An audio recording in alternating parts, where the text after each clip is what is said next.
ಬೆಂಗಳೂರೇ ಬೆಚ್ಚಿ ಬೀಳಿಸುವಂತಹ ಘಟನೆ ಒಂದು ನಡೆದಿದೆ.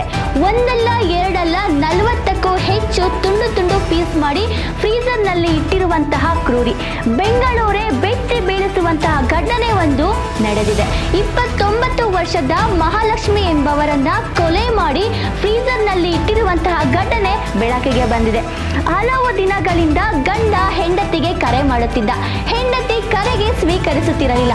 ಅನುಮಾನ ಬಂದು ಪತಿ ಮನೆಗೆ ಬಂದು ಬಾಗಿಲು ತೆಗೆದು ನೋಡಿದಾಗ ಈ ಪ್ರಕರಣ ಬೆಳಕಿಗೆ ಬಂದಿದೆ. ಬಾಗಿಲು ತೆಗೆದು ನೋಡಿದಾಗ ಫ್ರೀಜರ್ನಿಂದ ಹುಳಗಳು ಹೊರಗೆ ಬರುತ್ತಾ ಇತ್ತು.